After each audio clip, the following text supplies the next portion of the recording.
然后我刚刚提到了，这是一台 Cafe Racer， 它是前后17寸，那么就意味着这台车你的轮胎有非常多的选择，你可以换像正新的 S1啊，原配是 S3， 或者你可以换米其林、马吉斯啊、邓禄普等等等等都可以上，只要是17寸的160也好，150也好都可以上。这一条正新的 S3 原厂是150的后胎，然后前轮是110、70、17，前后17寸。那到了这个坐垫部分，这个坐垫还可以，我觉得算是软的，然后黑色配上金色缝线，然后毛毛虫的这个坐垫，我个人觉得配色是好看的。可能大家会觉得说银色的还更好看，但是就我个人而言，我觉得这一台车，因为轮毂是一样的，都是银色的，你银色轮毂配上一台黑车，我觉得反差感会更强，整个车看起来更高级一些。然后它的坐垫很薄，后坐垫、前坐垫，这个坐垫说实在，我觉得是窄了一点了。为什么会说窄？这么看着还挺宽的，但是如果你人坐上去之后，你想要让你的坐姿更激进一些，你就会把屁股往后挪，那么你没空间了，你可能就要倾障到后排坐垫了。如果你装个头风罩住，你基本上就挪不过去了。那么如果你臂展长一些的话，这个车你会觉得非常别扭。所以后期如果你想骑这台车去下赛道，或者说让它坐得更激进一点，你可以去把这个后脚踏做得更长、更后移一些，或者更升高一些，会让这台车的骑行姿态会更激进。但是这台车它的基于321单R也好，双R也好，同平台演变过来的，所以注定这是一台小车。如果说你的身高大概在1.7米到1.75米之间，那么你骑这台车完全没有问题。那像我朋友他就很适合这台车，他的身高175，体重是60公斤，以他的身材骑这台车其实是 OK 的，不会小的。你试着趴去正常一个骑姿态，对，是这样子的。对，那你坐直呢？对，包括像它坐直的话，它的手臂也是可以够到车把的，所以这台车的轴距或者说它整个骑行三角在腰到车把这部分是偏短的。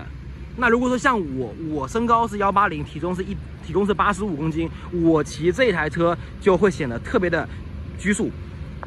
OK， 第一视角部分，你知道我开了个0.5倍广角，所以你们会看起来说这油箱其实挺长的，但实际上你看哈，我已经是坐在坐垫的最后端了，然后我的腿是刚刚好夹在这个夹持部分。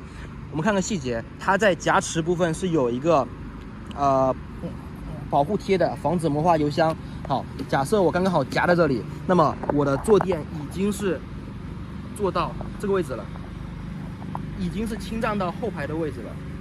然后来，我把手放下来，我觉得这样的一个坐姿对于我身高来说是一个比较舒服的一个骑姿。但是我们看到我的手臂还是可以弯曲的，是一个很放松、很舒服的一个骑姿。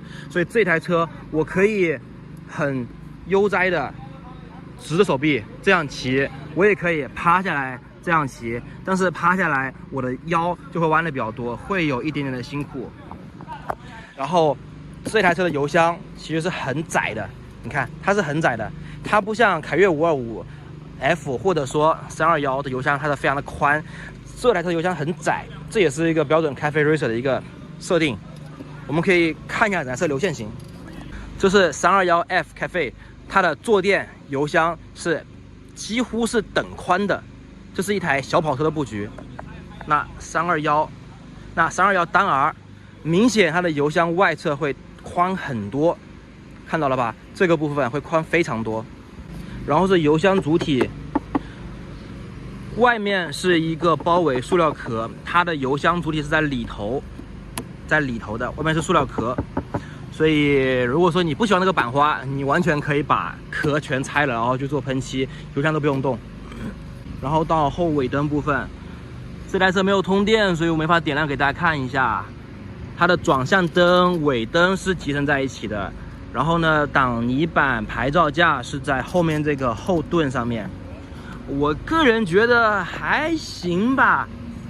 那这台车它原厂其实就已经是一个短尾设计了，看出来吗？它已经是个短尾设计了。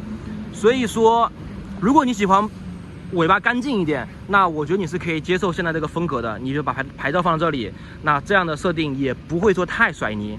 当然，如果你不喜欢这个后盾，你完全可以把它拆了，然后在这儿1、2、3个位置，应该会有第三方会出这种类似的改装牌照架，然后把牌子放这儿，那会让这台车看起来更精简一点。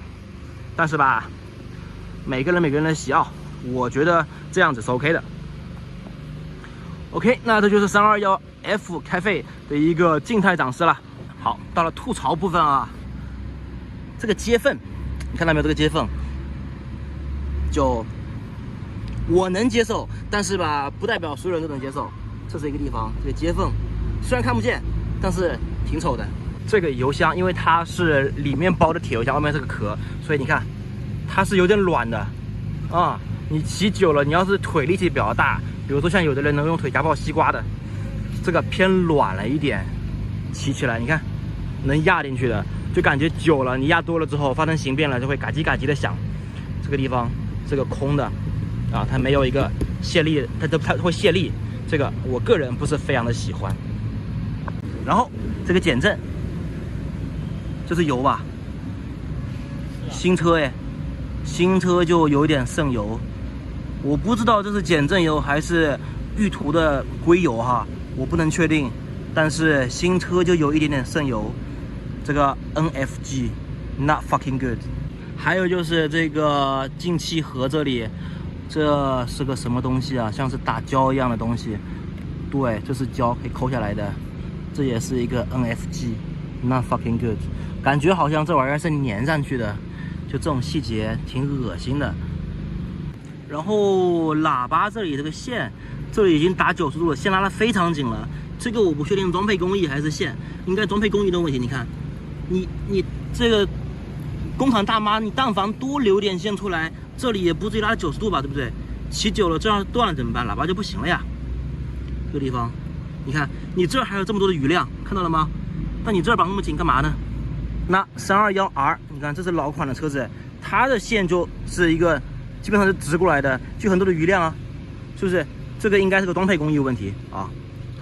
这个三星应该是一个锻造的铝合金三星，原来是银色的，然后它喷了一个黑色磨砂的一个漆，整体是 OK 的。但是你看这个接缝，就银色的接缝，银色接缝，看着就觉得说差点意思，它里面是没喷到的，就总感觉差点意思。你要么全部都是银色的，我觉得也 OK， 你留个接缝在这儿，我就觉得有一点点难受，让我很想拿那个记号笔把它抹黑掉。好，所以总结一下，凯越321F Cafe 这台车推不推荐买呢？